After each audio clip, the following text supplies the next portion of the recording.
and welcome to Hellbent Live. My name is Jesse Doyle. Let us know you can see us and hear us in the chat, and we will roll on down the line. Do we look a little blurry, or am I blonde? I don't know. Let me see. I think you're going blind. Now we look all right. We look. I'm blind. Got that thing on my 5x5. Thank you, Sarge, for that. We are 5x5. We are ready to go. It is Thanksgiving weekend. And Joe and I have been running non-stop, and it's nowhere near done by now. We have been on a whirlwind of a couple of investigations with our boy MK. And I talked a bit about that yesterday when I did a members live. I gave an update and a briefing on the expeditions we have been on recently and what we've kind of experienced out there, some of the weird stuff and some of the weird stuff we experienced during this investigation, during this expedition, tie in a little bit with today's topic. I am under the impression, we'll do a little housekeeping here. Oh, I forgot to introduce Joe. This is Joe, by the way, guys. Yeah, there's Joe. Here he is. There's Joe. Well, housekeeping here. The Tennessee camp out has sold out. Camp out is sold out. Camp out is sold out. I want to thank everybody who bought tickets to that event. That's going to be in April of 2026. We're going to be out there in the mountains of Tennessee doing some field research, some night ops, and running around the woods with you guys. We're really excited. It's a very active spot where the guys from 40 in Tennessee have done some research in the past, have had interactions, gathered really cool evidence, and we're really excited to go check it out.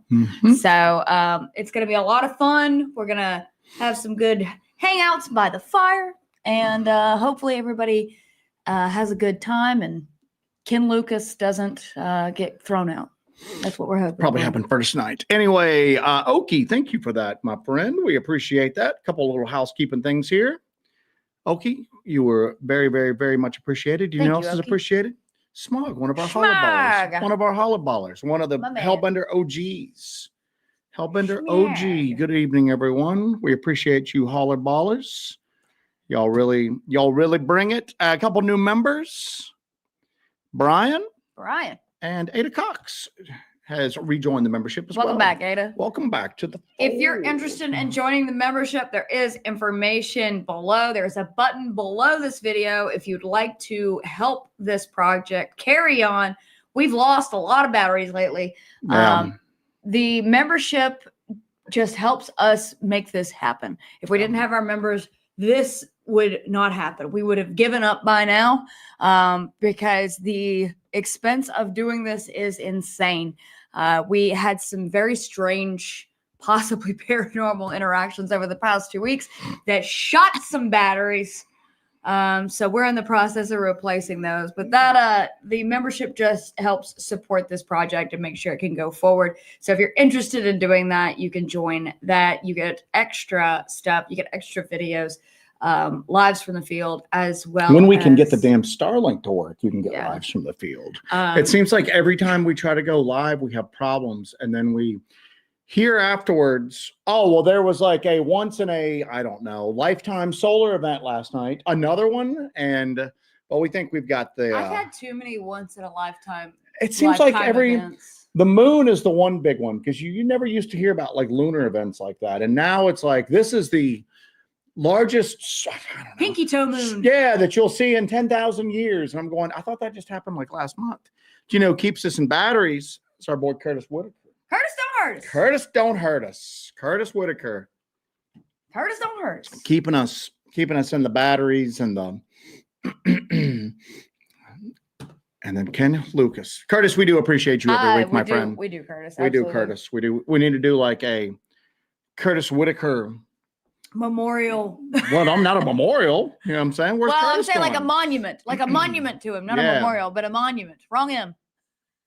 A monument to Curtis Whitaker. And Ken Lucas with he's always got these weird, not even dollar amounts. It means something to him. He's probably speaking in code to us. He's doing something. Speaking in code to us. We've got a lot of stuff going on here. EDP is another one of our OGs. It's been 2 years. Yes, Look where all we've gone to in 2 years. I was saying this. I did a members live where I kind of did a debrief last night from the old office there. And I talked about kind of the stuff we've been going through and my thoughts and reflections on the events of the past few weeks, but also the events of the past few years. And I was thinking, gosh, we've been doing this on YouTube, really cranking and like sharing our work for what, 6-7 years now. We've been doing that. We've been doing it longer than that. When I say YouTube, and really pushing our YouTube and stuff, not doing the work, but sharing it publicly, something like that. Yeah. Okay. We've been doing that for a while, and I keep thinking about all of the things we've experienced, all the just insane stuff that you and I have experienced over the years doing this, and the evidence that we've gathered over the years doing this, from the burning light to, the Dogman thermal to, we can bring it all the way back up to Morris Mountain. What we got in the UREs, that audio that we captured in the UREs. I was talking to MK and Joe about this. I was like, what's crazy is I with a device that we have that you put together and you build, I captured vocalizations of something that nobody has debunked as anything else yet. I've captured the vocalizations of like Sasquatch, right? That's crazy. Best guess, Sasquatch.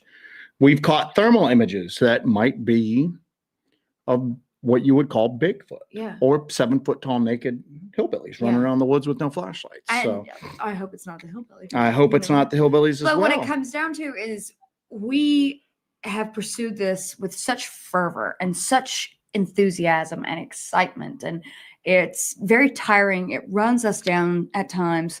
It takes a lot, but just look at what we've gotten through these years. And a lot of this is thanks to you guys, thanks to your constant encouragement, to your constant support.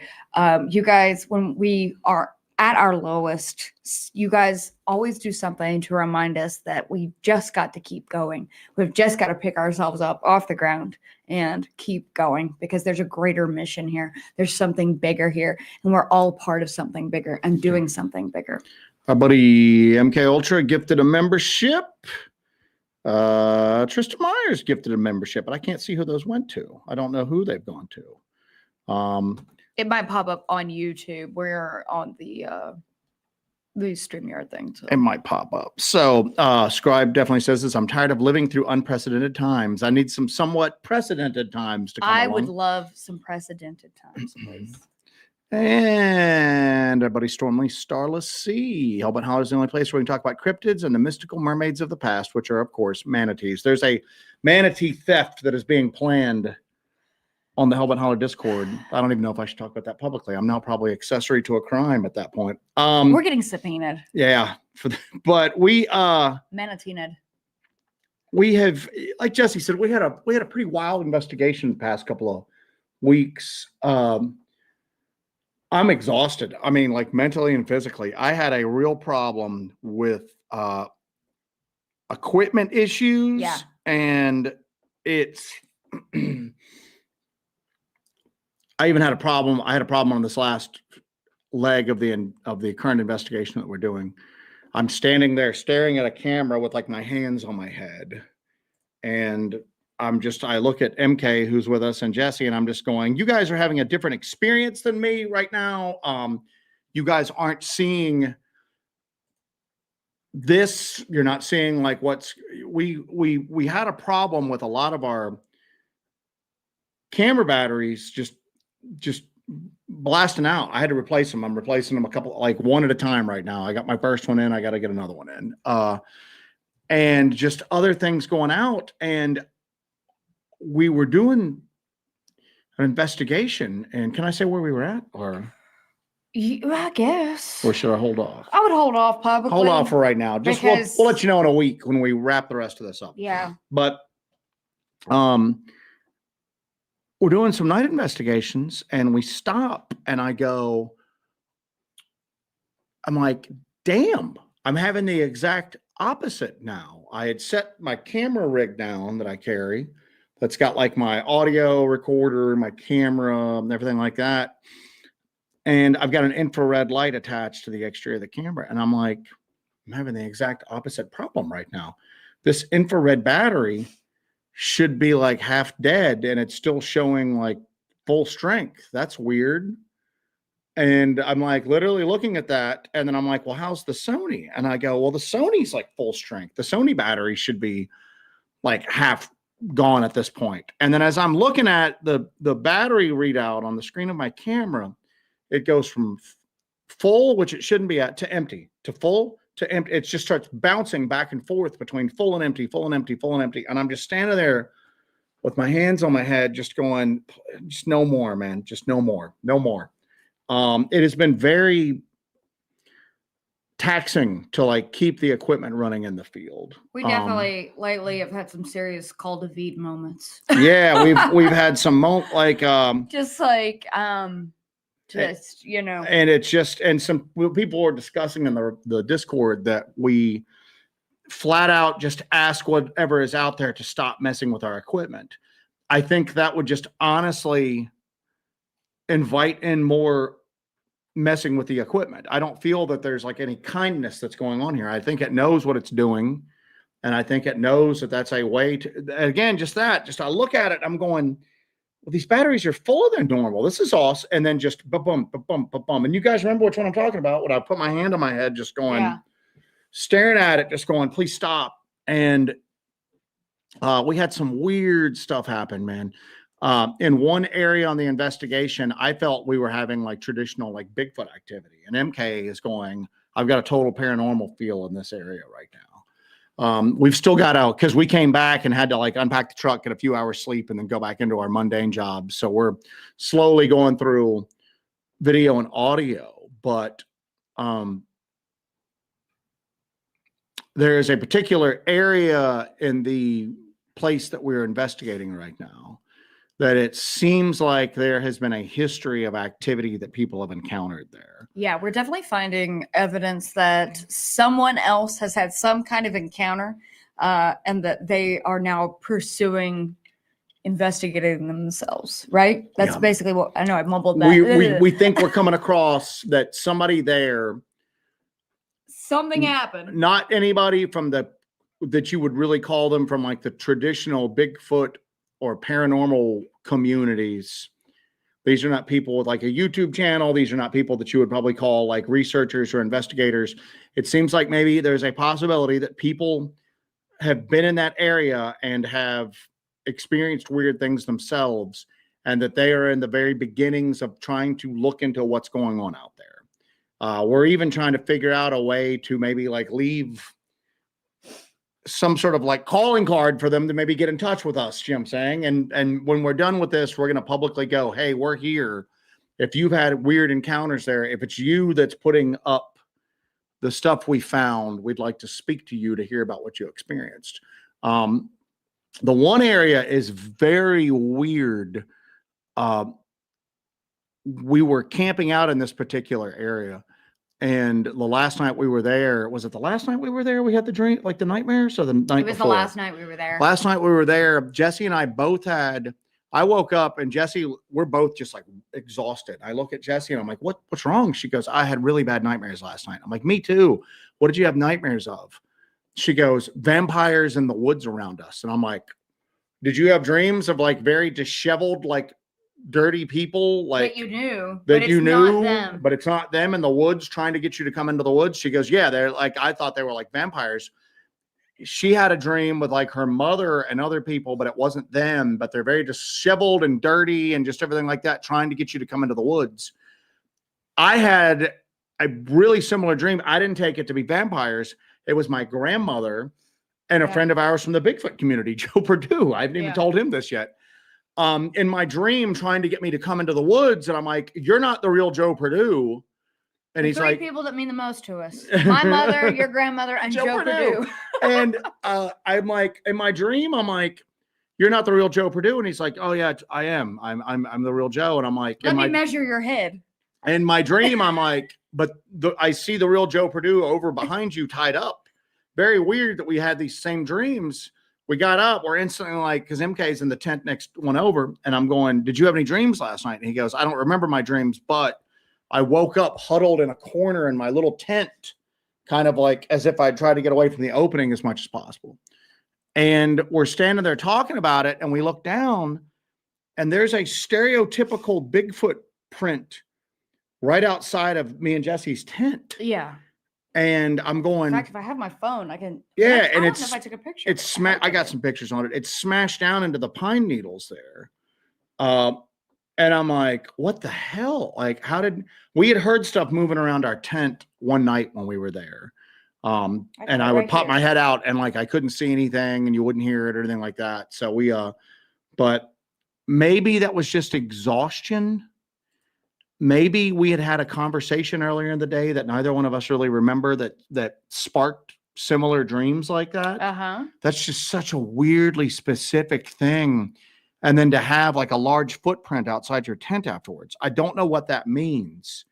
Larry, thank you for being. Larry's also an OG. He switched. Larry's been around. He's been here. And Just Old Hippie. Thank you, Just Old Hippie. We appreciate you.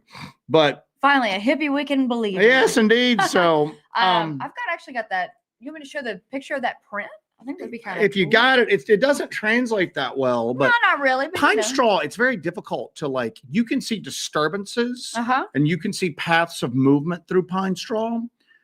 But we were finding almost every time we're out there what look like Bigfoot prints in the pine straw. And I'm like this here. I've got it. And I'm like, okay, so it doesn't make sense to me. It doesn't make sense to me why you would see those unless there's a couple of explanations. Something's leaving them purposely, going out of their way to make sure you see it. Maybe these creatures tried to like sneak through the woods, you know what I'm saying? Yeah. And try to step very lightly. And occasionally something happens where they like stop, and maybe while they're standing still, the weight of them pushes in because the pine needles are rammed into the ground really carefully. Yeah, I've got them here. If you'd like to take a look at this, this is the print there. Yeah, and it's just. I think it translated okay. Into the pine straw, and then a couple of times it looked like we found tracks. And the straw is beaten down. It's not one of those instances where it's just bare. Everything completely bare, and it's. And I'm like, what did they bring a tiny little broom out and like sweep out a footprint? But you can see kind of the contours. Yeah, and it's weird, but we found them a couple of times, and I'm going, why am I finding this print? It's almost like something went out of its way to make this print. Yeah. It's like, and again, I'm going, is it walking very gently most of the time, but occasionally something happens where it maybe just stands in the same spot too? I don't know. I'm still trying to work through what's causing it. Because our boot prints don't leave tracks in that pine straw like that. No.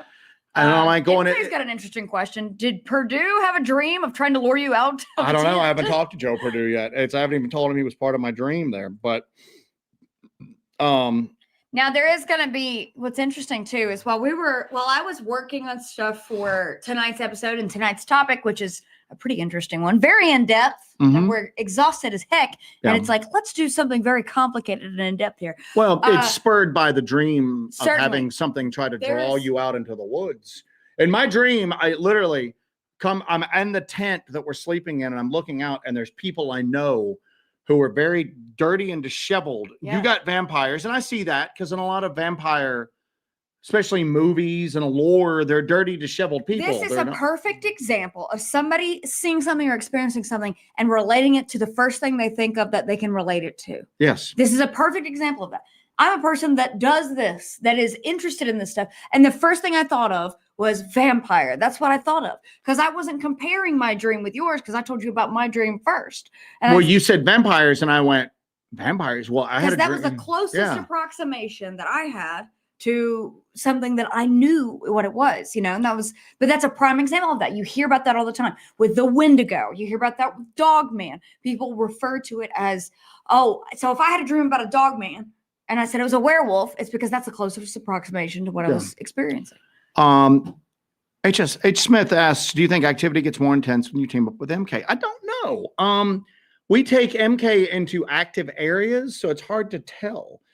MK was how we got the original witness account that led us into the Awaris, and there was already activity going on there. Does it intensify with MK? I don't know. It's a good question. We need to take MK. We've not been to this site without MK. Yeah. We did a scouting mission, but we didn't do it in like a multi-day We investigation. need to go up there and solo. do a night investigation.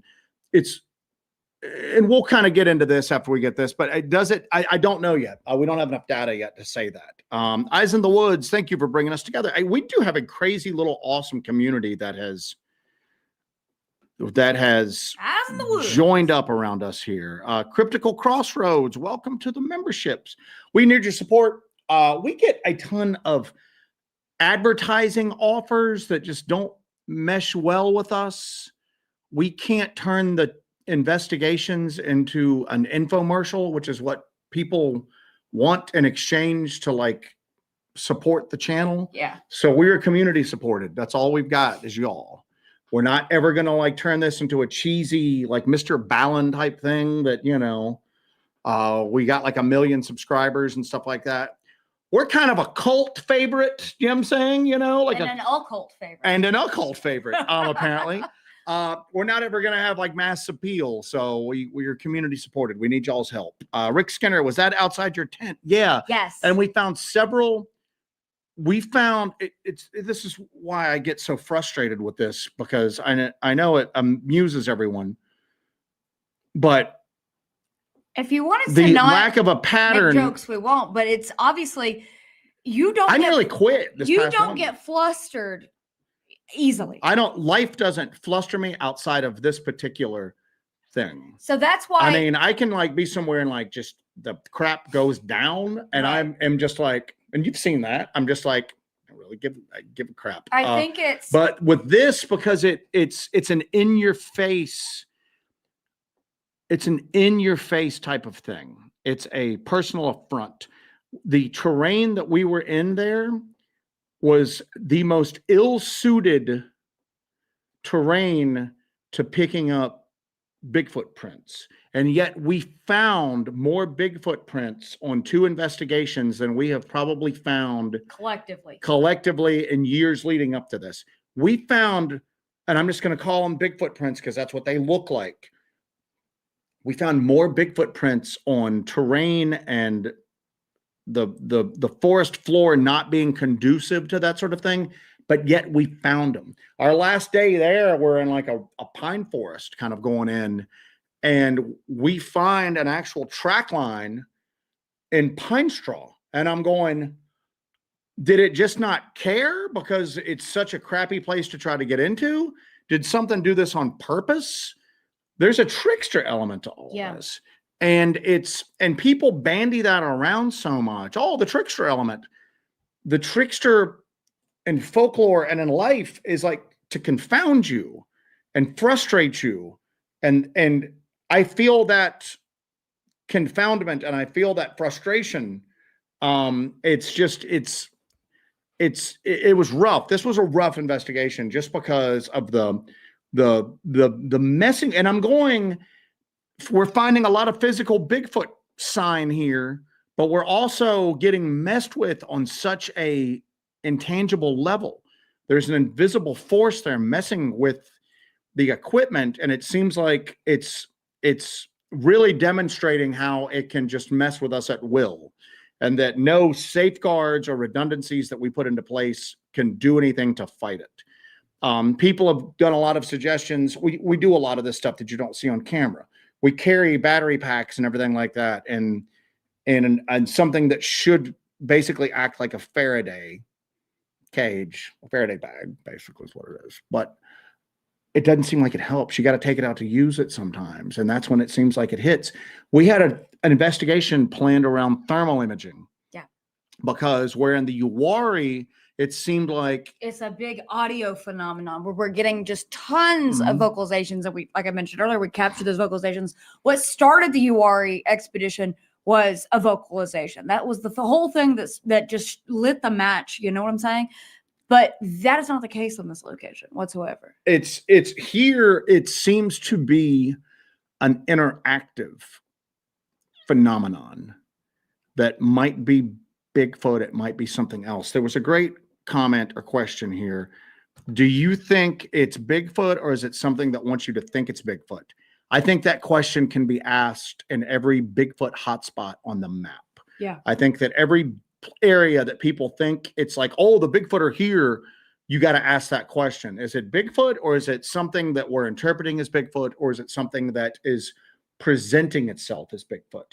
Bigfoot, no matter what you think it is, a relic hominid, an undiscovered ape, interdimensional, subterranean, whatever pet theory, whatever wild ass theory you have, should not translate into us having similar dreams of things masquerading themselves as people we know, but trying to draw us into the forest. Yeah. That's bananas. But that, and we've never really had that happen. Never had that happen. I think that's what. And it's mentally shook us up a bit. And it took me a second because I was so tired because I didn't sleep well. But when you said vampires, I'm going, oh, well, I had a dream where it was just dirty, disheveled people. Like my grandmother and then a guy we know, a friend of ours, you know what I'm saying? Trying to draw me into the woods. And then when you go, oh yeah, well, that's why I called them vampires, because like they didn't have shoes on and their clothes were all like ripped up and dirty. There was also this when they're feralness to their face. They're trying to get you to come out. They were trying to get us to come out of the tent. There was a vicious feral desperation of come out. Come on, please. And like a cunning trying to get you to come out and like force you to come out and just come on. Don't you want to come out? This snarkiness where they weren't trying so hard. I'll tell you what it reminds me of now that you mentioned, and I don't know, it just dawned on me right now. And I can't believe it didn't dawn on me at the time. I think fatigue is what did this, but remember and I don't know if you've ever even seen this before. It was fatigue that killed the Joe. It was the fatigue that got the Joe. Remember Salem's Lot, that first, was that a made-for-TV movie? I think it was. And the little kid at the window floating, that's like something that like everybody that's like my generation, that's like up there with Jaws as far as like messing with you. Yeah. But it's like, it's the kid, but it's not the kid. And obviously it ain't the kid because he's floating and he looks demonic, but he's keeping the act up. But it's almost like a kind of, we both know I'm not really that kid, but I'm going to try to lure you out anyway, because it's almost like they're trying to instill fear. That's a pretty good little segue. As much as getting like you out, they're trying to instill fear. And that's kind of what they enjoy at this point. And it's like, you could say that they are going to feed upon your flesh, but are they also feeding upon your fear? So City Witch, thank you so much for that. City Witch, very active in the Discord. Same thing with Alan Lassiter, our neighbor. Happy Thanksgiving, Alan Lassiter. Happy Thanksgiving to everybody. And if MK is in the chat, I don't even know, because he can chime in on any of this as well. It's Jesse saw a shadow figure. We got some really interesting. Oh, that's where I was going to with this. We realized that the Uwari, we had to really focus on audio collection stuff because let's just call it the phenomenon there seemed to be very vocal, very auditory, a lot of screams in the night sort of thing. The original witness caught weird audio. We caught weird audio.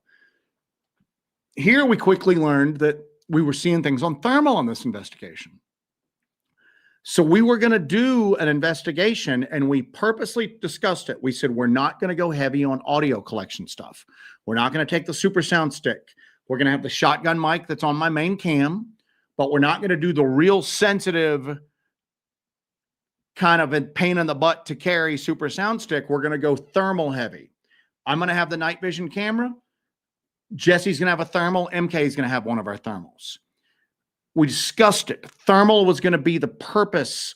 And this is after the Sony batteries got wrecked. This is after stuff got like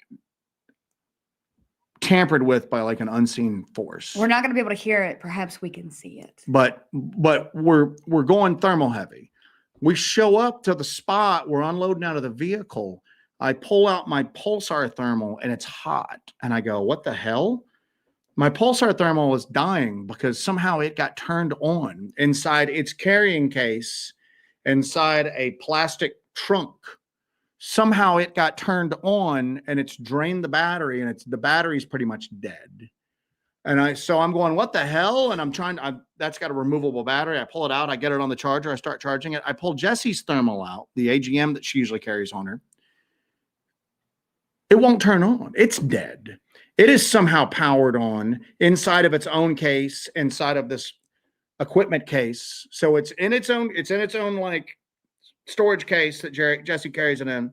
And then it's in another case. So both thermals simultaneously turned on and were dead when we needed them the most, because that was the whole backbone of that investigation. And that's when I just started hitting that point where I'm just going, I'm done with this, guys. You know what I'm saying? You know, because it's obvious that at this point it's flexing on us and it's showing us that. And here's the other thing too.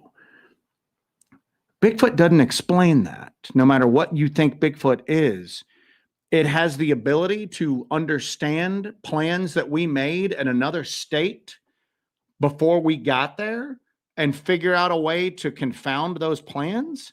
That's some like and specifically disable just those things. And those things were in a box with other camera equipment that was totally unfazed. Yeah.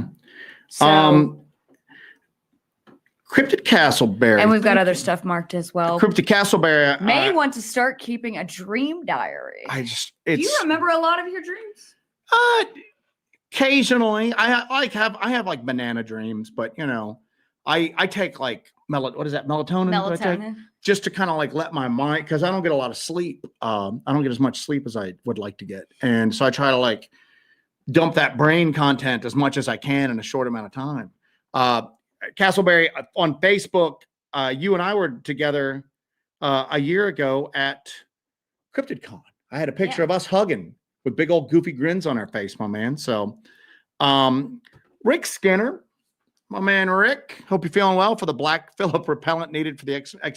I hadn't even gotten to that yet. When we were showing up for the first night of the investigation, we decided we were going to come during the day and set up camp. And we just went, you know what? No, let's drive through the night. Let's get there late. Let's set up. And that way we're already there the next morning. Yeah. And we're coming in. MK is already at the camp where we're making camp at. And we're driving down this like road going through the forest. And it's pitch black. And it's really, we've gone there and scouted, but we haven't spent much time in this particular area. And we stop because there's like eye shine on the left-hand side of the road. And we look at it, and it's a black figure.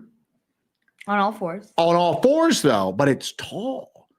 And I'm like, it's not a deer. What are we looking at here? And it's moving very slowly. It gave zero craps that we were watching it. It just stops and stares at us, and we stare at it. It's a big black goat. With those big horns. In the tree line right next to the road. Yeah. And this wasn't like a split-second sighting. We stopped the car. It was like the Black Phillip goat. Yeah, totally. And we just go, and then it just kind of just stares at us, and it just slowly moves into the tree line. And we're like, what the hell? I'm not even saying that's paranormal. That's a very rural area with not a lot of inhabitants. There might be a farmer that just lets his goat out. It's night. A goat. Yeah, but it kind of set the tone for, we showed up to the campsite telling MK, we just saw a black goat in the woods. What the hell? Of course, we pull up and it's completely silent. Didn't do anything. I had just been in contact with MK, and we get to the campground and we get to the campsite and it's like completely silent. I was like, well, MK's dead. Right, yeah, no doubt. MK wasn't answering us because we were trying to message him after this, and we're like, all right, the goat's got MK. Well, the goat got him. Didn't do anything supernatural, but that's not something you see that often in like a big patch of forest like that. And we even kind of like, as we would drive around, keep an eye out and go waiting to kind of see, did we see like an old farmhouse with like a black goat and like a poorly repaired fence going, that's where it came from. I'm not saying it's paranormal, but it's not something you see every day. And this area is so striking. It's an omen, I would think. It is kind of an omen. This area is so striking too, because the forest is mostly these just beautiful, massive loblolly pines. So you just have these straight up and down corridors of loblolly pines everywhere. It's disorienting because everything looks the same. You get turned around really easy, and they're just massive loblollies. So Miranda Cruz, so strange. thank you so much. Happy Thanksgiving. Is it Miranda's birthday? It's Miranda's birthday Happy today. birthday, Miranda. It seems like that was yesterday, but that's today. Happy birthday, Miranda. Happy birthday. And then Smog has not done enough by being a baller. Throws for the battery fund. I was super ticked. And somebody, when we shared, because I had to start ordering batteries in waves after we lost a bunch on this first investigation. And I'm going, batteries aren't cheap. And I think Scorpius, we posted the first one we ordered because I ordered one. I got to replace 3 now. I got to order them separately because they ain't cheap. I mean, we use good Sony batteries. We try to minimize, because sometimes people complain about, oh, we've had equipment malfunctions. And I'm going, I'm surprised that janky Chinese knockoff camcorder turned on in the first place, let alone crapped out on you. Yeah, you had equipment malfunctions. We try to minimize those by using good gear. We want good gear. We want good gear to try to like maximize our chances of, we sacrifice a lot to like make sure we have good equipment, and it's I don't know. I don't know if that minimizes our failure rate or if it just makes it more expensive to fix when we do get that failure rate. But anyway, no, we had discussed this ahead of time. We had discussed this ahead of time. We had discussed this at home after the first expedition where we caught some thermal footage. Because that's what we're doing when we're prepping everything, packing everything. Yeah. Okay, what do we need for this, and this? What are our plans for this investigation, this stint, this? So unless there's a Bigfoot outside our gear room window, which would be so great, by the way, which would be awesome, because then we wouldn't have to leave the house. That'd be awesome. And it's got a cell phone, and it called another Bigfoot up where we're at and goes, they're bringing a bunch of thermals. They're really focusing on thermals. Get ready for that. So I don't know, man. I mean, but still, it just, they're packing the Zagnuts. So it's bananas, man. I don't know. It's weird. And it's just, let's get through some of the chats on this subject and then we'll move on to our topic. So it's just, because it does connect. I'm going to tell you right now is that we always talk openly. We don't find a ton of Bigfoot tracks. We have found them before. Sometimes we find things that could be a Bigfoot track. Maybe it's something else.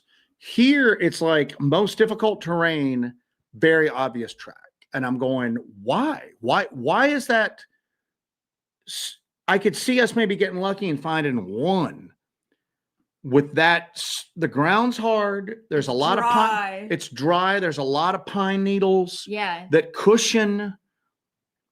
But yet we found tracks out there that I'm just going, this just seems like it's doing it on purpose just to confuse us that much more.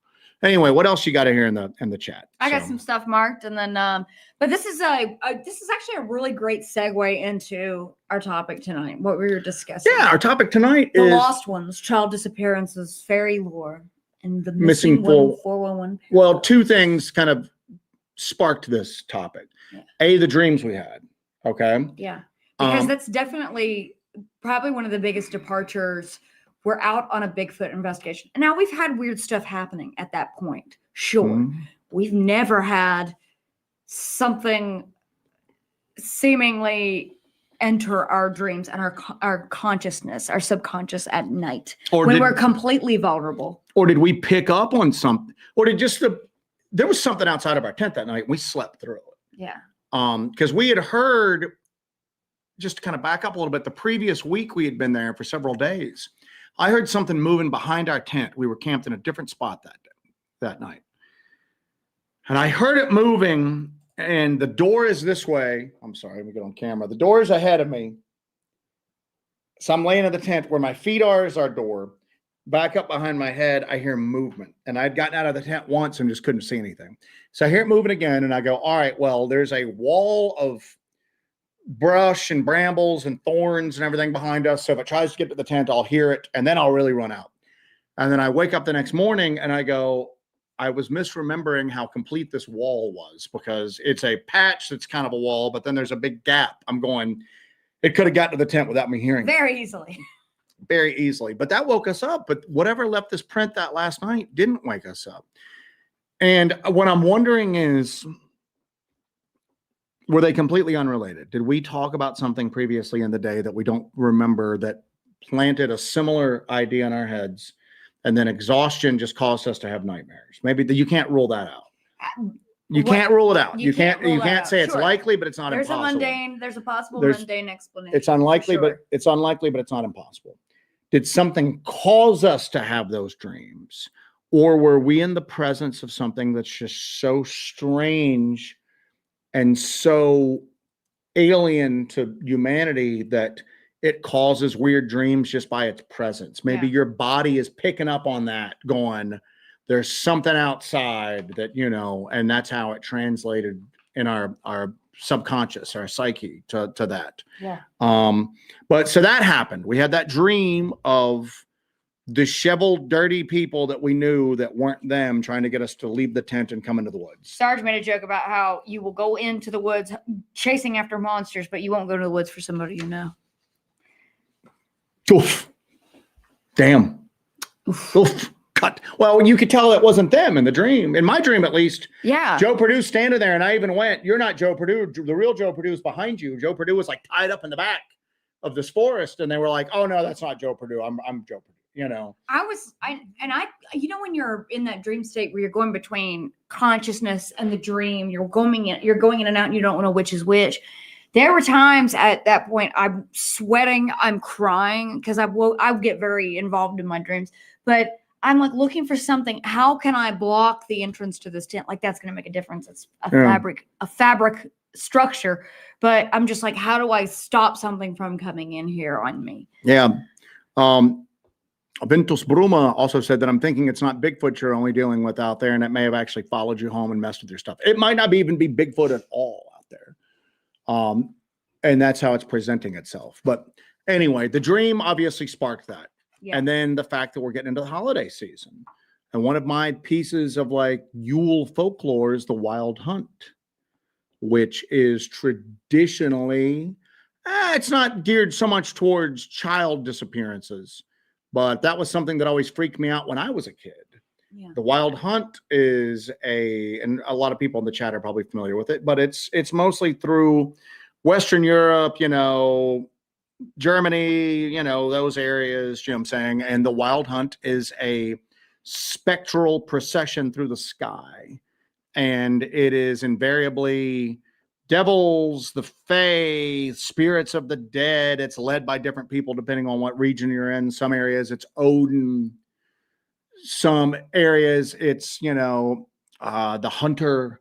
Other areas it'll be various dead mortals. There's a monk that's dead that leads it, in one that have been kind of damned, and they go through. But part of it is that you get taken by the wild hunt. Mm-hmm. If you're out and about when the wild hunt is going overhead, they snatch you up and you're drugged screaming into the sky, and you're either taken to hell, you're taken to faerie, or you're forced to join the hunt itself. Yeah. So the abduction phenomenon in the wilderness is something that's been on our minds a lot over the last week. And this also ties back to that cylinder guy, James Cylinder, who he had that hoax of that cylinder he said he found. He started to drill into it.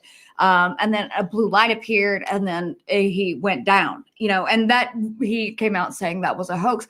That's something that really struck Joe, that really shook him up a lot, because you were thinking, God, the same thing could happen to us. It really could, that we could be out there, we could be in the woods, and you turn around and then that's it. We're dead or we're gone.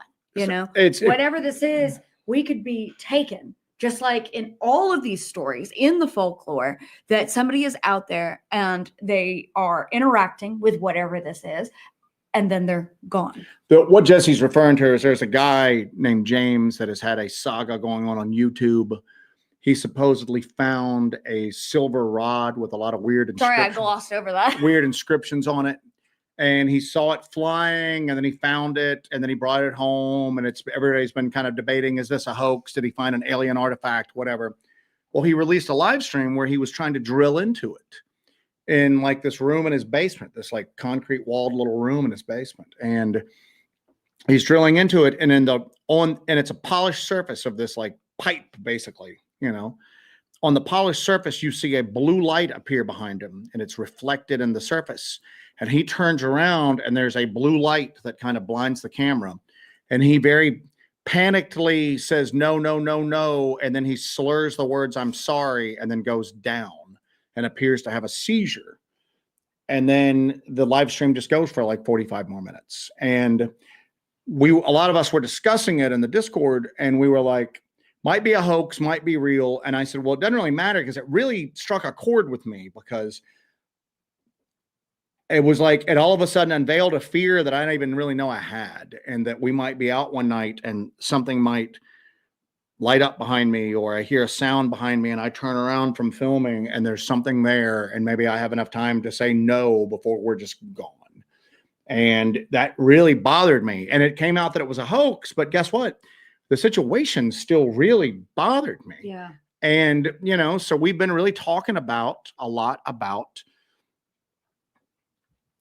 the wilderness disappearance portion of it. And usually the thing that's gotten the most attention lately in the United States is the young people going missing. You know what I'm saying? Specifically, yeah. And children for the most part, and that's a grim subject, but you know, a lot of times it's like young adults. I can't even remember that poor fella's name right now that was found deceased in the Smoky Mountain National Forest. Bonnie Blue says, Joe, I still think your subconscious was triggered by that video. It might be trying to get you to remember something. Maybe. Brian Lakes was found deceased in Smoky Mountain National Forest after going missing, and they've yet to release the cause of death for him. Yeah. There's so many parallels through most cultures about things that are in the woods that try to ensnare you, try to draw you in.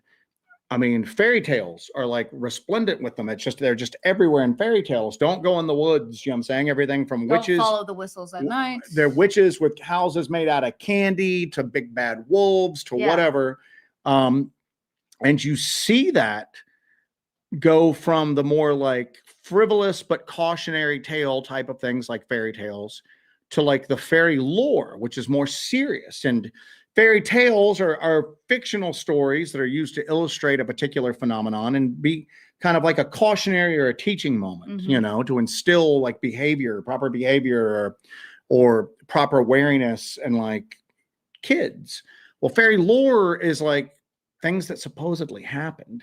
And a lot of fairy lore, and when I say fairy lore, not necessarily just Western Europe, all across the world, really, it's just they're rife with just these tales of things that are out there that want you, and you're not coming back afterwards. You know what I'm saying? And it's everywhere for it. And I'm after that night in the tent where we had that dream, I'm just like, did we brush up against something like that? Did we brush up against something like that? Yeah. Was there something that did it just maybe? I don't know. I just don't know. Do some people wake up from dreams like that? Especially if you're a kid and maybe you don't pick up on the subtext that these people aren't your parents or your loved ones or whatever. They look dirty. They look disheveled. Oh my Lord, mommy's hurt. I need to go out of the woods and see what's wrong. Yeah. You know? Because again, when a child goes missing like that, a lot of times you don't know what the catalyst was, what led up to that exact moment where they disappear. What happened to that? Because even a lot of the children who go missing under mysterious circumstances who are found later on don't have a complete memory of the event. So you don't know what happened at that point. Yeah, that's certainly the case with a lot of these missing 411 instances, that the children have no recollection of what happened between the time they went missing and the time that they were found. And sometimes they're found in places that are so far flung that there's no possible way that they could have actually gotten there under their own power. That's the correlation between alien abductions and fae abductions. There's always a weird, sometimes the tales are related by their polar opposite nature. The fae would come out of the ground, out of like hills and fairy mounds, or if the fae were interpreted as being like, fallen angels who hadn't fallen quite all the way, they were coming from like a subterranean type of hell. And then aliens come from above. You know what I'm saying? So they appear to come from completely opposite domains, but have the exact same intent, which is to take someone. Yeah. I was trying to think of that kid who, a lot of when children go missing in the missing 411, they're found in higher elevations than where they went missing.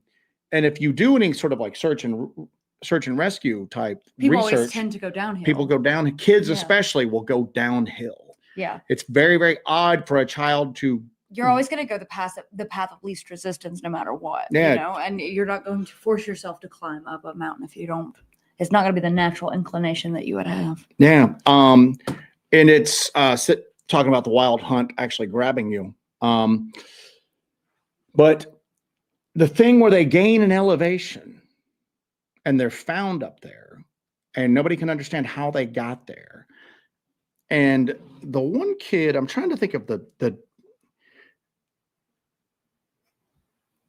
I had it here somewhere. Let me see if I can find it. And I'm talking about, everybody's going to know the case, but I think his name was, I'm drawing a blank on the name right now. There's a very famous missing 411 case that's been discussed outside of missing 411 circles. And it's a kid, and I believe he was up near Mount Shasta, but I might be wrong with that.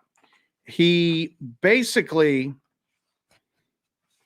had someone come up that looked like his grandmother and told him that he needed to come with her. Oh, and he went to the cave. He went to the cave. He went to the cave. And he said that he realized that it wasn't his grandmother because sparks were shooting out of her.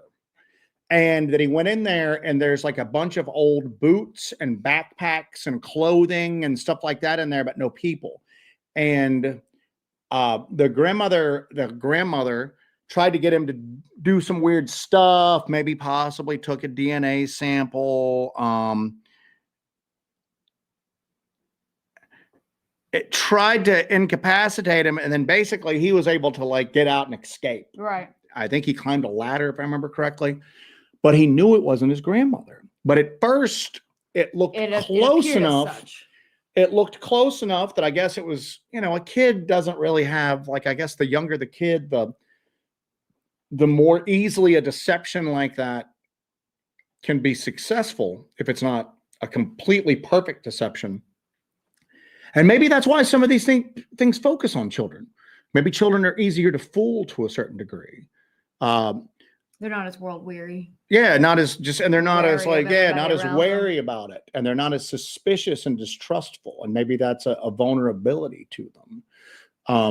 So in folklore, when you're talking about child abductions, what is the motivation for that? If there is, say the fae were going to abduct. So if you look at the parallels between fae and, again, if you look at it, and there's a phenomenal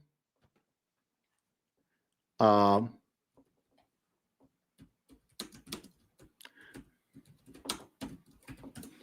me see if I can pull this up. I always just say, basically, at this point, the terms are pretty much interchangeable. You know what I'm saying? The cover for... That's probably super small. You want me to find it? See if you can find it. Just ask me to do it. The cover for Jacques Vallée's book, Passport to Magonia, it's called The Trickster. And it's basically an alien gray standing there, and it's got masks on sticks in its hands. And one of them looks like a European fairy, like an elf. One of them looks like a demon. One looks like an alien. And it's going, this is the same thing, just presenting itself with different masks on. And I think that when you look at a lot of this stuff, I don't think that they were experiencing aliens and they just decided to call them fae. I don't think that we're experiencing fae and we just decided to call them aliens. I think we've all been, humanity throughout the ages has been experiencing the exact same thing. There you go. And to me, that is the most insightful thing on the greater phenomenon that I've ever seen. You know what I'm saying? And that pretty much just, if you could ask one image that sums up what I think we're dealing with out here. And you know what? You could probably put another mask on there and make it a Bigfoot face. And you could probably put another mask on there and make it a large canine face. And I think a lot of times you're encountering something that's presenting itself as something else for whatever reason. Maybe it makes sense, maybe it doesn't. But so again, if you look at this, a lot of the abduction phenomenon, because I guess we'll subcategorize it. With the fae, let's deal with the European fae, although there's parallels all over the world for different things. But generally, the fae were basically considered a dying race. You know what I'm saying? They were like a race in decline. That's why glamour was practiced. They had fairy glamour, which they were able to make you see something as opposed to the reality of what was there. Instead of a decaying, rotting. Instead of a wizened creature, you'd see a beautiful, tall, golden like entity, like an elf or whatever. City Witch says, changeling lore, they will replace a sickly member of Fae society with a healthy human child. That was usually the main things for like changeling phenomenon. A healthy human child is taken and they replace it either with a Fae child, and then that was a dual purpose because you would actually have a human child with human vitality that would strengthen the Fae race. And there was a thing about genetic diversity. Exactly. Well, then there was another thing about the milk of the Fae was not nourishing. So the Fae child was now with a human mother and could be fed off mother's milk and become stronger than it would normally be.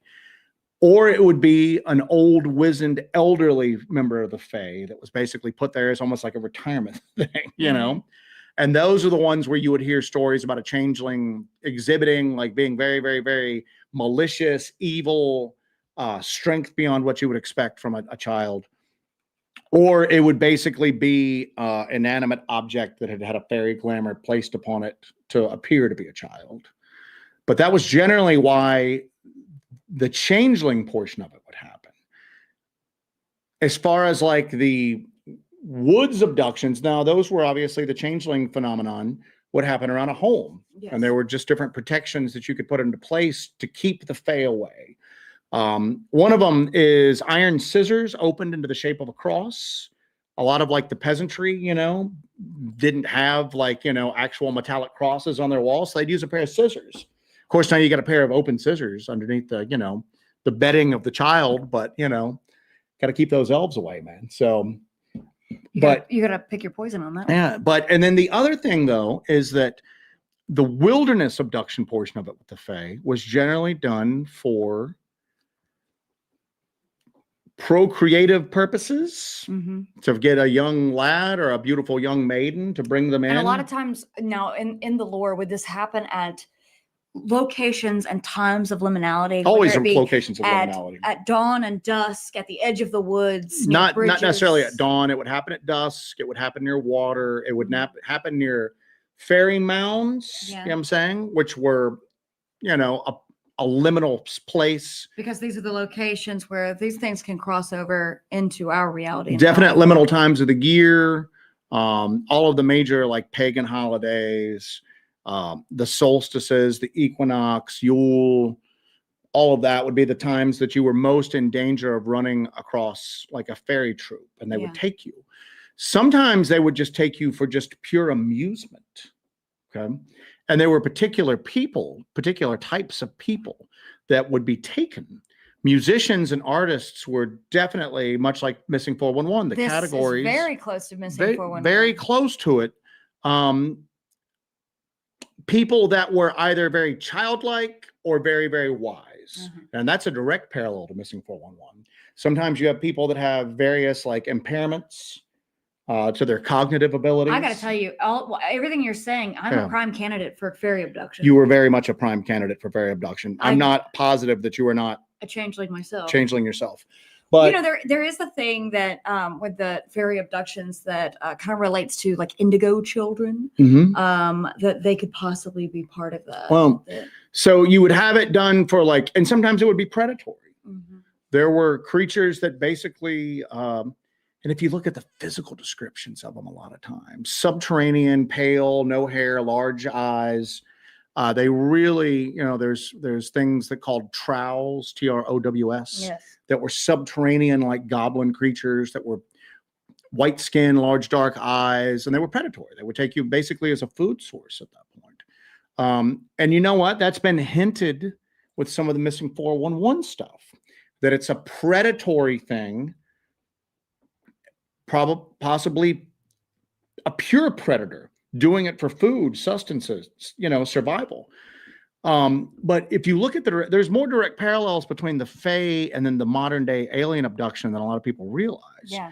Because the genetic portion of it, okay, where they come and they take genetic samples from people, well, that's got a direct parallel to, the procreative portion of it, when they were getting like young men and women to like mate with, basically, the fae.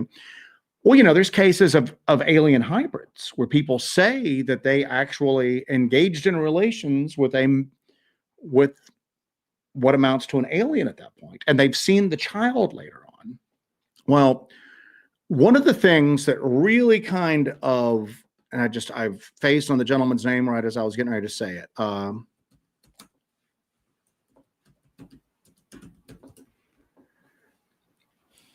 What is his name? No, it's not. Somebody in here will know it. It is, there's a guy, he's a college professor. If I wasn't so tired, his name would be right on the tip of my tongue. He believes that there is an ongoing hybridization program going on right now to basically replace the human race with a race that looks a lot like us, but is more in tune mentally with the aliens themselves. Right. Okay. And if you look at that, there's a lot of direct parallels between that and has a bit of a more loyalty to the aliens. Yeah. Perhaps. And I can't remember his name to save my life. And then I have a question to ask your opinion on. Since we've seen kind of, and this might be it might divert us from what you're talking about. We can come back to that when you figure out what you're figuring out here with this guy's name. Do you have it? David Jacobs. How did I forget that? Yeah. Dr. David Jacobs. It's called Walking Among Us, the alien plan to control Earth. But if you look at it, it's very similar to the idea of what our ancestors thought the Fae were doing at that point. You were sometimes they would take humans to basically ground themselves more in human reality. It's almost like they needed humanity. They needed an emissary from humanity so they could understand humanity a little bit better. Right. Almost like they needed a lifeline to human existence, you know what I'm saying? In order to kind of like anchor them to it at that point. One of the things that always jumps out at me too, that's a parallel that's kind of like on this with the Fae and the aliens. There's always talk through a lot of the Fae lore that Fae are leaving. There's an exodus back to faerie, the land, the dimension, whatever you want to call it. And it's always like they're and that's even mirrored in like Tolkien type works. The elves are leaving the West and going back to wherever they're in this constant state of like migration away from like mundane human society. And the aliens are always like they never get away. And then the aliens are always coming, but they never get here. Yeah. We're always waiting for that alien invasion or landed on the White House lawn. That's always around the corner. So the aliens are always coming, but they never get here. And the Fae are always leaving, but they're never gone. Yeah. And again, you start to look at this and the fact that sometimes things are defined by their opposite nature because they're so opposite that it almost seems like purposeful at that point. So I had a question. I had a thought about, with the Fae lore and everything. So you've seen an increase in these missing persons cases. It seems like over the past, say, 100 years, they kind of follow this pattern, right? Yeah. In Fae lore, they don't take insults lightly. Never. You're not even supposed to. Right now, we're actually, every time we say it, that's like a mortal insult to them. Okay. That's why all these like nice little like colloquial sayings like the gray neighbors or the good folk or the kindly, the kind folk, people would come up with these very sometimes overly sweet descriptive terms on them, because actually as a simping to the basically so do you think that it is sort of an insult that we as a species, there's this collective forgetting that is going on, and that there used to be more reverence paid towards them, but now there's this constant drop off where we as humans are constantly distracted and forgetting, we're losing that? And do you think they would interpret that as an insult, that we're forgetting, and they're trying to remind us that they're there? Well, they're trying to say, you will not forget us, that we will punish you for that. We'll take your children. Have you ever seen Brian Froud books? Of course, yes. The reason why I like that is because the Fae they're not just humans with pointed ears. Mm-hmm. They look alien in that. Yes. And Fae, for the most part, were alien. I mean, they were alien. They might, on the surface, seem to share certain customs with us, but they were a completely separate thing. Okay. They were a completely separate culture that sometimes humans couldn't even understand. A lot of times it was very, very, very mysterious in the way they acted, and they acted in manners that we just didn't understand. And it appeared that we acted in ways that they didn't understand either. That's why they occasionally needed that human to kind of come along just so they could maybe kind of figure us out. Turdog's got a thing. Joe, when you were hit in the eye from a small object, what's your best guess? Fae or little people, and how many times do you think people confuse the two? They might be the same thing. I don't know. The getting hit under the eye like that was, again, something that really ticked me off. He's talking about in Blackthorn. When I got hit right under the eye by something, I had a hat on, so it wasn't like a walnut, like an acorn that dropped from the tree above me and it would have hit my cap. It came in and hit me right under the eye, like right here. If it had been up a little bit, it was moving fast enough that it would have injured my eye. I think there is, whatever this is that we're dealing with, whether it be a major collective thing or individual things, I think that it realizes that it can take great joy from making you very angry. Very much so. Thank you for that, Turdog. And our buddy Randy with 40 in Tennessee, the Nunnahi of Cherokee legend talk about fae-like beings that would often take orphans and lost hunters to their realm, only for them to be returned years after disappearing. The Nunnahi are basically the Cherokee equivalent to elves, basically. Mm-hmm. Human-sized. They look very, very human-like.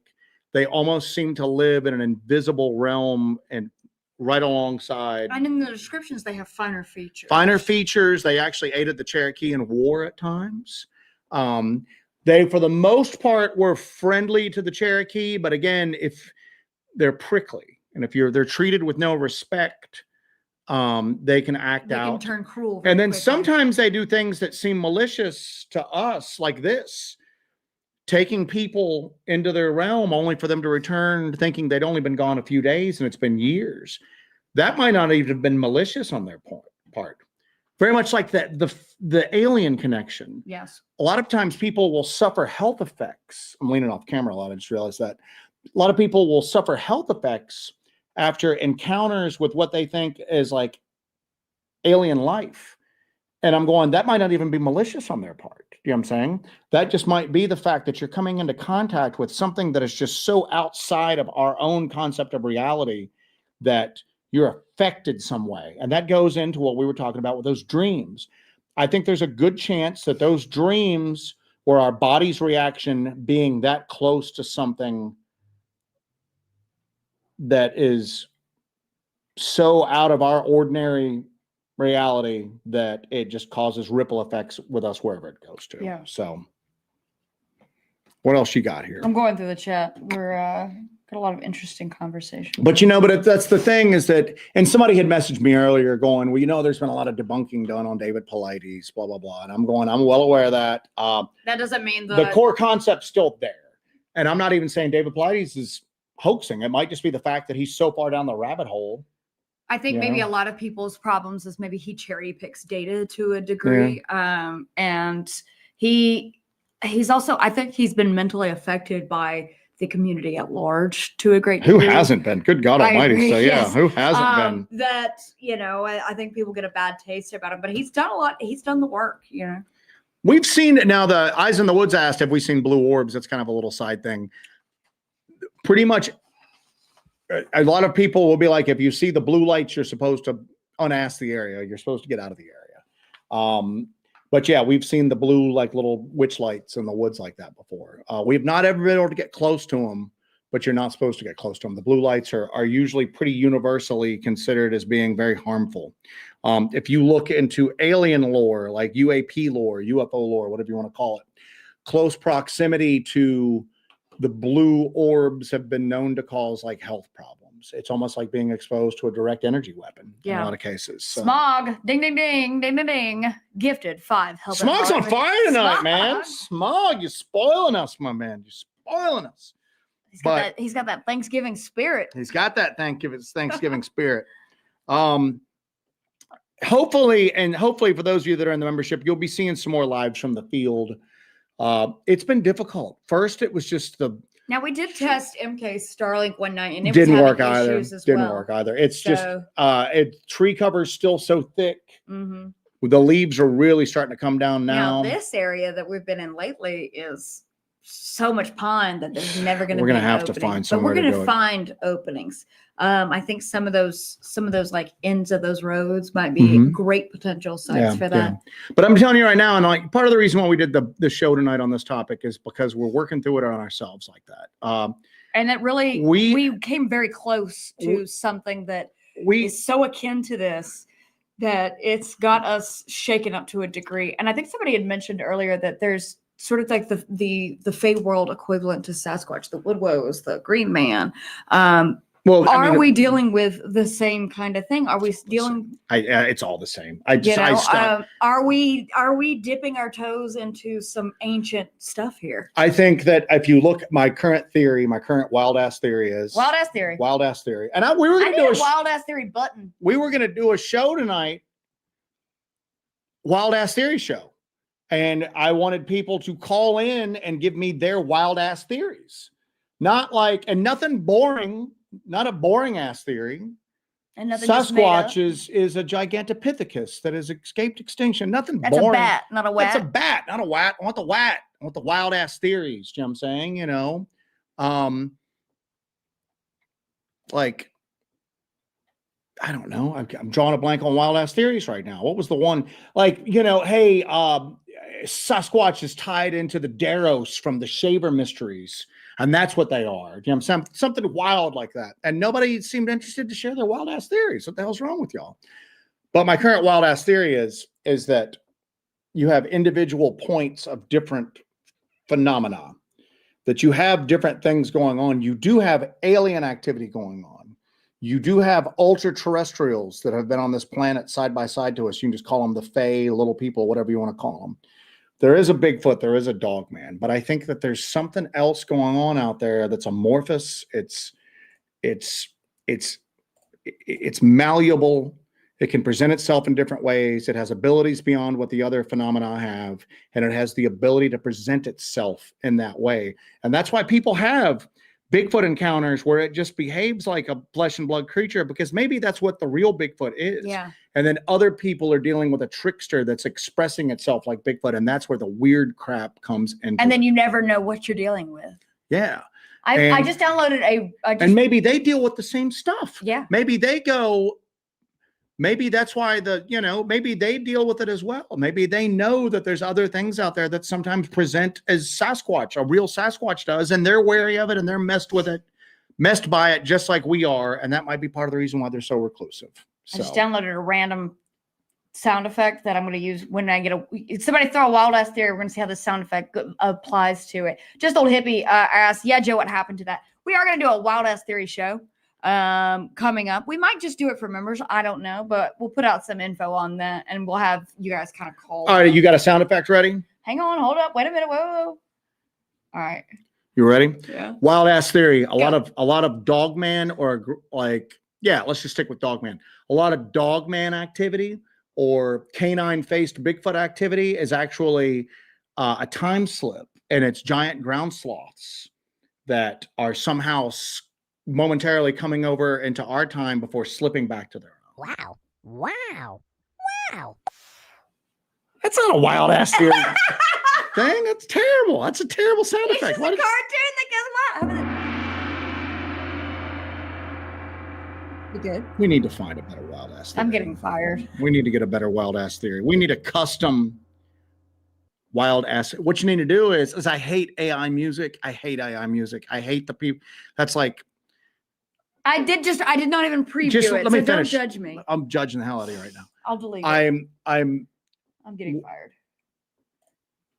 Hope you guys enjoy. What's the song WAP? I'm not gonna say it out. I'm not gonna say the full title.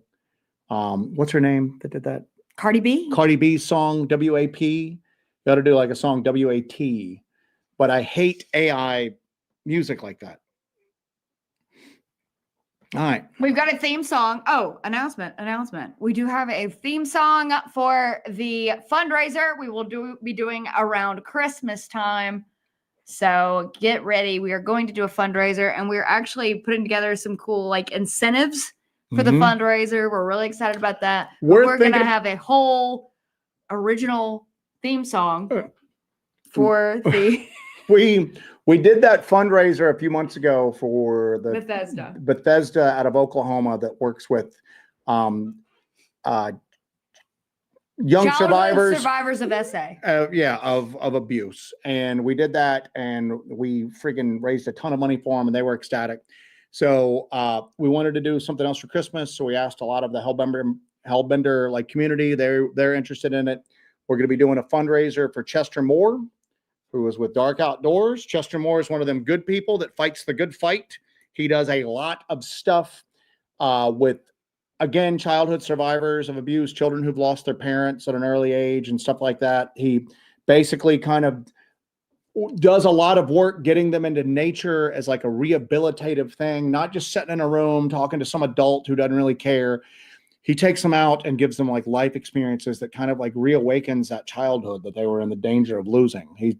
Chester Moore is force for good in the world. Absolutely. He's a force for good in the world. He's got a nonprofit charity. So we're going to be doing we've got the best title for it. Are you ready? Let me see if I can get it right. The Hellbent Holler. Oh God. Holler Day Hellathon. Remember the old Jerry Lee Lewis holiday telethon? Uh-huh. We're doing the Holler Day Hellathon. And we're going to see about trying to do a couple of fundraising I can say hellathon. I can't say telethon. Episodes this holiday season. So you guys get ready for that. And it's called the Higher Calling Wildlife is the name of the charity. So we will be raising money for that. And we do have a theme song that is being mastered right now. It sounds amazing. I played it for Joe last night. We actually had a friend of mine who's a musician do it, and it's pro quality. So good stuff, man. It's a great jingle. It's a great little jingle. Quack, welcome to the memberships. I thought you said crack at first. No. It's like, okay. Nobody can afford crack in this day and age. Crack's damn high. That's the thing. It's so cheap. No, it's not. I'm telling you. I'm a working man. Luxuries like crack are well out of the blue collar thing. I can't afford luxuries like crack. Anybody can do it. That's a pipe dream. See what I did there? Is. See what I did there? So yeah. I'm so far behind in the chat. I didn't even realize I'm like an hour behind in the chat. There's been thousands of messages on the chat here. You guys are like on fuego tonight. On fuego. Bruce Beaver, everything in this discussion originating from the hollow moon would be a wild theory. There you go. Actually, that would be a damn good theory. But yeah, so like I said, in what Jesse alluded to earlier, as far as like our personal thing with this, that video came out of that James guy trying to drill into the rod he found. And I'm not going to share it. He came out, he's having a ball that he hoaxed people. And I got to tell you, I mean, first there was the guy with that black goo alien that he had in like a fish tank or something like that ended up, he laughed about having it as a hoax. Mm-hmm. And then this guy did a real... You got to stop falling for these, Joe. No, I'm not. It's irrelevant on whether that particular case itself is a hoax or not. I know. That's irrelevant. What you have to look at is that if it was real, would it play out any differently than the hoax is playing out? The discussion over it, the argument over it, how the person decides to... These are genuine reactions. You can learn something by watching that. And then when the real one comes along, hopefully figure it out. But we had an instance where, just like this guy drilling into the pipe, he sees a light open, like light come on behind him. He turns around and seems to be affected by it and goes into a seizure. When we were out on one of our investigations, me and Jesse and MK, we have a stationary camera up, my camera up, my chest camera on, and I'm looking at them and I'm filming them. I'm trying to get some good shots. I've got like another person there with us so I can actually film for once. And all of a sudden, something lights up behind us. And as I'm turning to look at it, my camera goes dead. I hear the aperture snap shut. So it didn't even like power off and save the file. It's like there was like a switch flipped and like it just instantly just went dead. We lost the file. Oh, I've still got the file. It's just corrupted and won't answer, like won't open. But the light comes on, and this happened simultaneously. My camera goes down, the light comes on behind me, and it was our vehicle. The lights cut on as if somebody tried to get in the door. So I literally had a moment that never really happens where I just hit overload. I didn't know what to do. Our whole thing is to document, film, whatever happens. And my camera's gone down, but then I'm trying to figure out what's here. And I had this moment where I just short circuited because I realized how hyper focused we are on like trying to film and document the phenomenon that I don't know if like we're in danger, but yet I'm finding myself worried about getting the camera on to no matter what happens, try to like record it. Because I've mentally conditioned you to do so. Somehow the camera was instantly drained of power. And that's the one Sony battery we lost. Yeah. My chest cam went out and that battery's working, but it won't charge up to 100% anymore. And the vehicle was fine, but all the lights cut on. And that's what I was so confused. But at the same token, when that went on, I had that video in my mind of that dude maybe seizing out as a light opened up behind him. And I short circuited because I'm going, do I protect myself first or do I get the camera back in? Possibly. And that's just been on my mind so much that it's something that we didn't really think about before. Before we got so in depth on it was a possibility. It was you could conceptualize it, but it was never really real for us that one night we might just be out and all of a sudden we have that moment where something appears behind us and then that's it. We're done. And we used to always joke and go, well, I hope somebody finds the SD cards. But whatever happened that night, the SD card, the footage is gone. Yeah. It's a corrupted file. Didn't it feel like in the places we were going to, the terrain we were going into, I think MK even described it as an alien world when we were dropping down into those ravines we were going to. Did it feel like we were going into some sort of dark, unseen, forbidden place? Like it felt like we were entering some sort of land of the fae. Everybody said that felt like a haunted, and we've said that before. Blackthorn feels like a haunted forest. Yeah, well, it is haunted. North Georgia. I think something brought something in North Georgia. You have the occult activity that brought something there. Or strengthened something that was there and had been dormant for a while. But this felt like, and it's just so weird because we had that dream, but it felt like witches live in those woods. It felt like a fairy tale forest that witches live in. Mm-hmm. And you tell kids not to go into it. Yeah. It feels like that up there. You know what I'm saying? The amount of like animal bones that we found in one particular area, I think something in this one particular area is living off of like eating roadkill. We found a hog that we think had been hit by a car and then it had been drug off and then dismembered and partially eaten out there. Smelled great. Smelled amazing. But it's just that area is like, it gives you the heebie-jeebies, man. You know what I'm saying? So, and you never know when something, because the terrain is so varied and it's so, there's just these extreme changes in terrain that it would be so easy for something to hide and just come at you. You'll see it when the footage comes out, because one area we were going into, because we had an area where we thought the activity was originating from, or at least coming out of. And sometimes you just like stop and go, what am I doing? What am I doing with my life? What am I talking about right now? Like you're standing, like we're sitting here and we're 100% serious saying what we're saying right now, but we're 100% serious. Yeah. I mean, and we're just recounting. Yeah. We were going into this kind of dark, forbidden place where we think these creatures are coming out of, and we were just sliding down into these crazy holes into the earth. Well, we go into this one area from a different direction. MK can tell you. We looked at it on the topo maps, and it just looked like a plain forest. We get in there, there's these like extreme changes in elevation. Like 30, like 40-foot ravines that just go down in that we're moving through.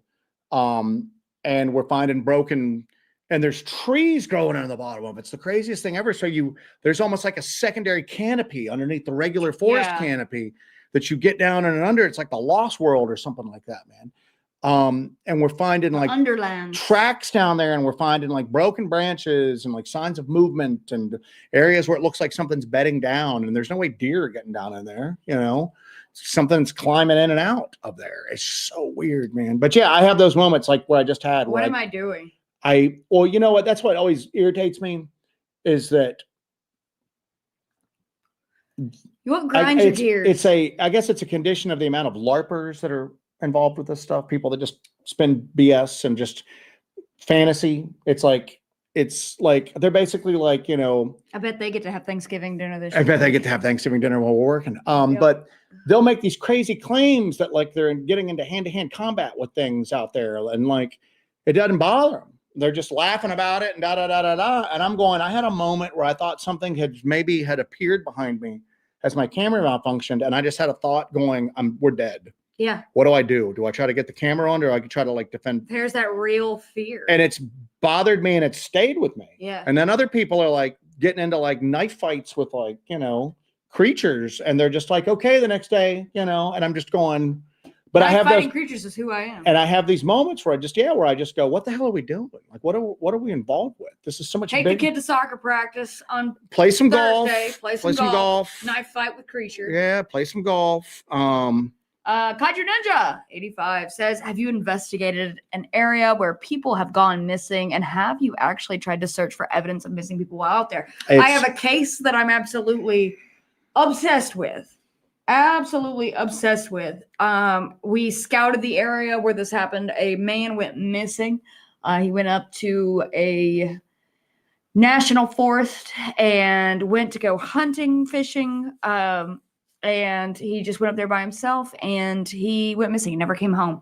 So the sheriff, some deputies went up there, and they discovered his tent. It had been cut open. In the articles about his disappearance, they speculated that he cut the tent to vent the tent. Nobody does that. But there was no trace of him anywhere. There was a search for only a couple of days before they just gave up. There was no explanation for why they gave up. Don't give too many details, because we are going to be looking into that. So don't put anything out there where people could dox us on that. So. I'm not. But anyway, yeah. So that is a case that I've had in the back of my mind forever. And it's something that we are going to pursue when we are not butt deep in crazy Bigfoot. But the other thing too is that these are areas that have already been searched. There's been search efforts, some longer than others. We have found weird stuff in areas where people have gone missing. Remember the climbing gear that we found tossed up in the trees that was really expensive. Even look at the LBO stuff we did. We found those abandoned tents. And the clothing and stuff like that. So, but is that proof of anything? I don't know, man. I don't know. Bigfoot and Wild Boy, would you guys go spelunking? We got a cave guy. We got a cave guy. We got Death Wish. The Nutty Putty cave incident scared me so bad. It was that October. We were in the LBO, and we had gone out with Alexander Pedikov, and he's in the back seat of my car, just going into going into gruesome detail about the Nutty Putty cave incident. And I will never go into a cave now. So never. Thanks, Alex. Thanks, Alex, for doing. Moondog is in here. I didn't see the Moondog. Anyway, and Sarge says the same thing. Yeah, the case that, again, I don't want to share too many details because I don't want people to dox us on it and know where it's at. But his daughter had said something to the effect of like, that was an expensive tent, and he was planning on going out next week as well. And this was like the beginning of like camping season. Why would you cut a slit in your tent? Why not just open the door of your tent? Yeah. Or if it's real hot and it's dry, sleep outside. As opposed to just cutting your tent willy-nilly. That just seemed like such a on the spur of the moment excuse that wasn't well thought out. But anyway, We're wrapping it up in a few minutes, guys. We're going to do a follow-up show on this because we didn't cover all of the stuff that we were going to cover with it. We got a lot of details and information. And cool stuff. But it's something that's on our minds right now. It's something that's on our minds, both between the incident with the batteries and the lights starting up, the dreams and everything like that. It's just the very real possibility that doing this might mean that like you just disappear one Should night. We return to that area? Oh, hell yeah, we're going to return without Mike Kirkpatrick and see if anything happens. Yeah. Well, I did say that we had crazy electrical interference with equipment in the Uwaris, far worse than anything I've ever dealt with as far as like the number of pieces of equipment that went wrong. And then this time it was such a weird and drastic and immediate battery drain I've never seen before. And he was there both times. He goes, it's like day one at Uwaris all over I know it is. So anyway, guys, we're heading out. We're going to go get some food. I have made a delicious dinner, and we're going to be super busy this week. Joe and I are working. We're both working Thanksgiving Day, the day before, the day after. I have a 14-hour shift on Thanksgiving, so we're going to eat a little piece of turkey for me. Yeah, and then we're going to be, we don't know we don't know if we're going to do another investigation on this particular project or if we just don't know. We don't know. We're kind of, we got to replace some equipment pretty quickly. I'm checking Black Friday sales, by the way, to see if we can get some stuff on the cheap. So I don't know what the next like week is going to bring for us. We are working a ton, like at the mundane jobs. Yeah, we're going to try to make our way through it. I might end up doing like a member stream or maybe even a public stream one night while you're at work. Yeah. Try to do a little something because I'm going to be home by myself. We work opposite schedules the next few days. So tonight I won't see her again until Friday night. And if you have Amazon Prime, get on there and check out. Is it Bigfoot Unearthed? We went to turn on Amazon Prime Video on our TV the other night. To watch our creepy drag queen show. And we hit Amazon Prime and we were staring at ourselves from our TV because the LBL videos, the Small Town Monsters that we were in, are been released on Amazon Prime, and that was being suggested as like most watched TVs. We had a very weird moment, very surreal, of turning the TV on, selecting Amazon, and there we are staring at ourselves from the television. It was just a very weird. It was kind of off-putting. I don't know how. I just sat there going, I don't know how I feel about this. Turdog was asking about the Amazon wish list. We're working on a little list. So we've had people that occasionally want to give us stuff.